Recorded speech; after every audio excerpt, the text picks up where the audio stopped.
Hello, here I am back with part two for my Tales from a Newly Divergenized Nika fan. This part is called My Story.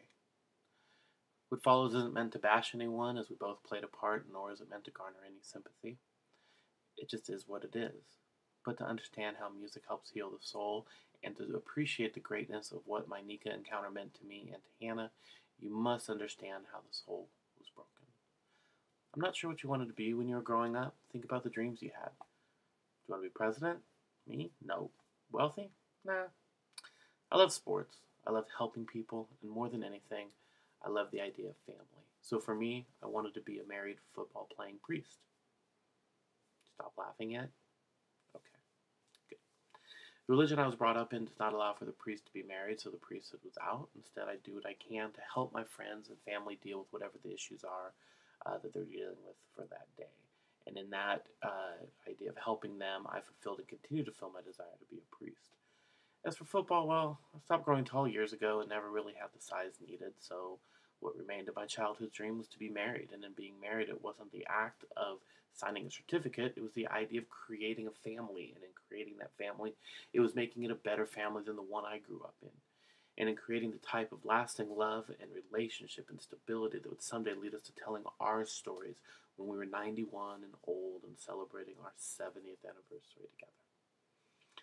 Now, if you can picture your very essence, your inner beauty, the very things that make you who and what you are, those things that make you shine, and picture all of this as a beautiful, shining heart made of a porcelain type substance. And this beautiful, shining heart representing the best of you shines brightest when you're happy. Excuse me.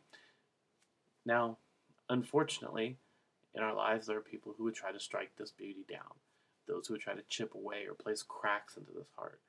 And so we do our best to protect the heart. We put up walls, we put up fortresses. But there are those few who are lucky enough for you to show your heart to.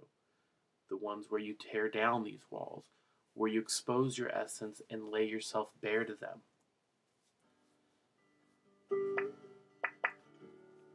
And it is in those people who have the ability to help take care of this precious gift, or have the ability to knock it down and shatter it.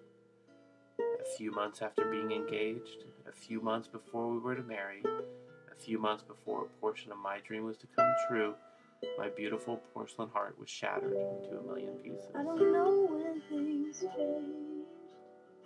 Maybe I'm the one to blame.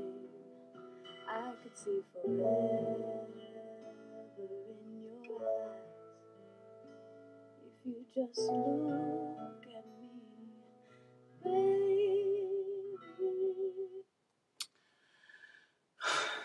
These quotes following from the Lord of the Rings movies have always stuck with me and hit home. Hey, I told you I was a big dork, right? So these quotes come from the end of the last movie, Return of the King.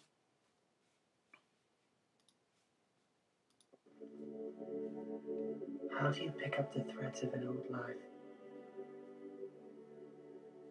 How do you go on when in your heart you begin to understand there is no going back? There are some things that time cannot mend, some hurts that go too deep, that have taken hold.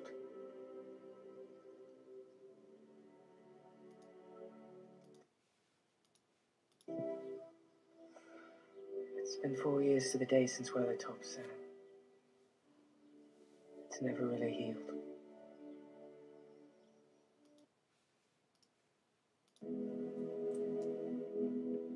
We set out to save the Shire, Sam. And it has been saved. But not for me. His quote speaks so much to me and what I had gone through. Everyone has their Weathertop, and everyone will at some point have their beautiful heart broken. How you move on from this hurt, how you put the pieces back together, sometimes tell more about you than you know. How did I handle it? Frankly, not that well. We still got married because I thought I could get through it and that we would be okay. And I don't want you to think it was all bad. It wasn't. As in any relationship, there are ups and downs, the good and bad. You know, without continuing down the path, I would have never enjoyed the beauty of seeing the good kid brought into this world. And I never would have seen my 10-pound, 4-ounce son born. And don't worry, he's getting closer to being ready for the funk. It took me many, many years to get to the point where I thought I was ready. It took many, many years for me to put together the pieces of my shattered heart and tear down the walls to show her again. The impetus for me to try to come out of the hurt, pain, and depression can in some ways be tied back to my early history with Nika and CNDN, even if it took another 2 to 3 years to finally get back to a point where I thought the heart was ready to display to her again. And once I did, just 6 months later, it was shattered again. And she asked for a divorce. I could hold you tight till I die. If you'd come near me again, baby, who's loving you?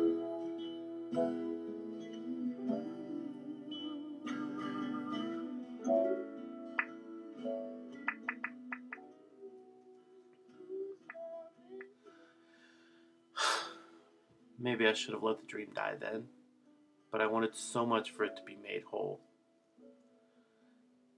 I wanted so much to try to salvage the life that I had made with the life that my children had enjoyed. And this was mid-2009, and I decided that for all of my self-help, I could no longer do it on my own.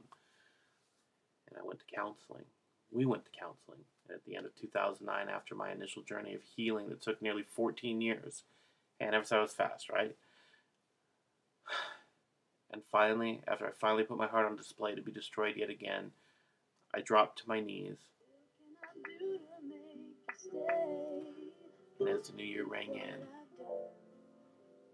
I asked just one thing.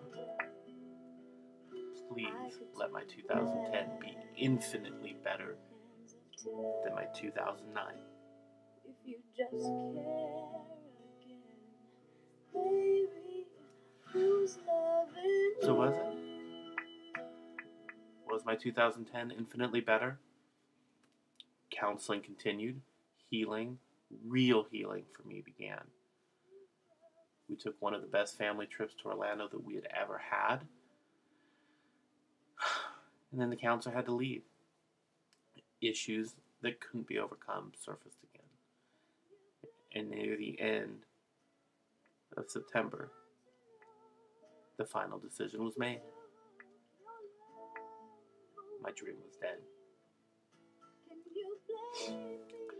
Much of the technical stuff still being worked out, but as we got to the end of 2010, I found myself in a familiar position. And though at the end of 2010 I couldn't yet see it and thought that in some ways it was actually worse than my 2009, I asked yet again for my 2011 to be infinitely better than my 2010.